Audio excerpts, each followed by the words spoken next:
Summer సీజన్లో ఆదిలాబాద్ జిల్లాలోని పలు ప్రాంతాల్లో టెంపరేచర్ రికార్డు స్థాయిలో నమోదవుతున్నాయి. 44 డిగ్రీల మేర ఉష్ణోగ్రతలతో ఆదిలాబాద్, నిర్మల్, మంచిర్యాల, ఆసిఫాబాద్ జిల్లాలకు రెడ్ అలర్ట్ ఇచ్చింది ఐఎండీ.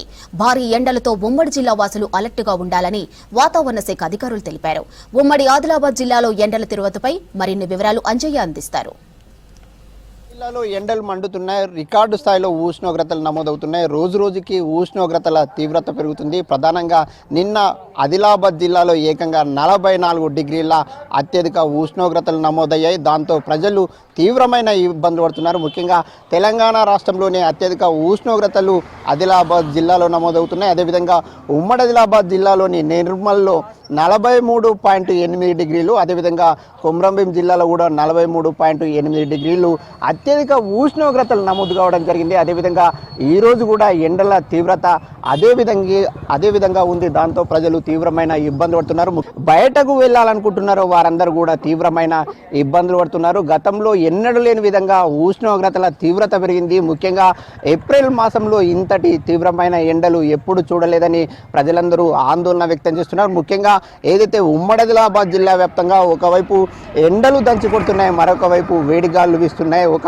నిప్పుల కొలిమిని తలపించే విధంగా వేడిగాళ్ళు వస్తున్నాయి. అదేవిధంగా ఏదైతే కొలిమి నుంచి వచ్చే ఏదైతే వేడి ఏ విధంగా తీవ్రత ఉంటుందో అలాంటి తీవ్రత ఉంటుందని ప్రజలందరూ ఆవేదన వ్యక్తం చేస్తారు. వడదెబ్బ బారిన పడి ప్రాణాలు కూడా కోల్పోతున్నారు. ఇప్పటికే 3 ప్రాణాలు కోల్పోవడం జరిగితే అయితే ఎండల తీవ్రత ఎట్లా ఉంది, ఏ విధంగా ఉంది అనే అంశంపై మనతో మాట్లాడడానికి స్థానికులు ఉన్నారు. వారిని తెలుసుకుందాం. అన్న, ఎండల తీవ్రత ఎట్లా ఉంది, ఏ విధంగా ఉంది? ఎండవా బాగున్నాయి సార్, బాగున్నాయండి. అంటే పంట పొలాలకు వెళ్ళి పని చేసుకునే పరిస్థితి ఉందా? లేవు సార్, లేవు. బాగా ఎండ ఉన్నాయి, లేవు.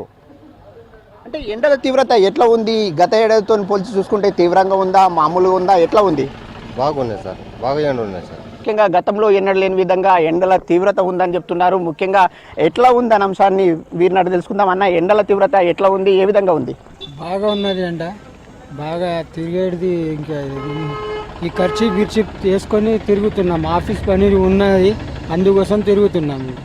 కొంతమంది వడదెబ్బ బారిన పడి కూడా చనిపోతున్నారు, నిజమేనా? నిజమే, అది కరెక్టే. అది వడదెబ్బతోని మొన్న కూడా పల్లెటూరులో ఇట్లానే చేనుకు పోయి ఉపాధి హామీ పనికి పోయి ఇట్లనే వచ్చి చనిపోతున్నారు. వాళ్ళు బాగా తీవ్రత ఎండ ఉన్నది. ఇప్పటికే వైద్య శాఖకు సంబంధించిన అధికారులు ఒక హెచ్చరిక జారీ చేశారు. ఎట్టి పరిస్థితుల్లో ఎండల తీవ్రత ఉన్న నేపథ్యంలో బయటకు వెళ్ళొద్దు, తగు జాగ్రత్తలు తీసుకోవాలని వైద్య అధికారులు ప్రజల్ని ఇంకా ఒక హెచ్చరిక జారీ చేసిన పరిస్థితి ఉమ్మడి ఆదిలాబాద్ జిల్లాలో కనిపిస్తుంది. కెమెరామెన్ విఠల్తో అంజయ్య, V6 న్యూస్, ఆదిలాబాద్.